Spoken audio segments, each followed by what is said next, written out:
जालना महापालिका निवडणुकीच्या प्रचार सभेत भाजप नेते रावसाहेब दानवे यांनी जोरदार फटकेबाजी केली आहे. जालन्यात SIT कॉलेज, रस्ते, रेल्वे स्टेशन आणले तरीही मला पाडलं असा टोल त्यांनी लावलाय. चेहरा न पाहता कमळाचं फूल पाहून मतदान करण्याचं आवाहन दानवे यांनी केलंय. साधन सामुग्री लागती ती आपल्या घरात नाहीये. हे जालना शहर आहे. शहरासारख्या ठिकाणी आपल्या भीतील 2-4 डबे लटकेच राहायचे पाठ राज नव्हते. पाहुणा आला का कुठं जाऊ आपण डब्बा घ्या आणि तिकडे जिकडं सापडा तिकडं. मोदीजींना हर घराला 12,500 रुपये दिले टॉयलेटला. सगळ्यात पहिलं काम केलं. हागणदारी मुक्त देश करून टाकला.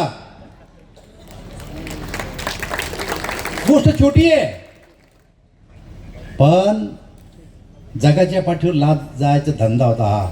हागणदारी मुक्त झाला देश आपला. 12,500 रुपये प्रत्येक घराला. जिथं नाही त्याला.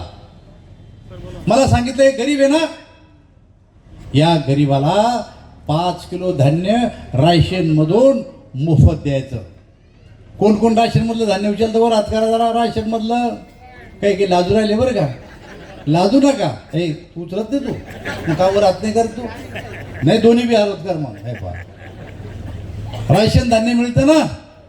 मी त्या खात्याचा मंत्री होतो. 2700 रुपये क्विंटल गहू आम्ही खरेदी करत होतो आणि तुम्हाला मोफत देत होतो.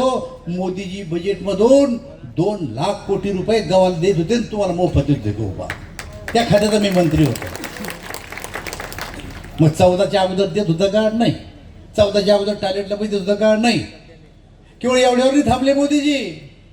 मोदीजींना एक नवीन योजना काढली आता, प्रधानमंत्री सूर्यघर योजना. जे जे गरीब आहे ते 80 कोटी मी जे सांगितले, जे राशनचा धान्य उचलतात ते गरीब आहेत, त्यांच्या घरावर आता सोलर पॅनल बसवणारे त्यांना वीज बिल यायचं कामच नाही. 1 कोटी लोकांच्या घरावर बसवणार प्रधानमंत्री सूर्यघर योजना. बघा कशी कल्पना आहे तुम्ही. आता विजेचं बिलच येणार नाही तुम्हाला आता. Bureau report, Lokvahini media, Jalna.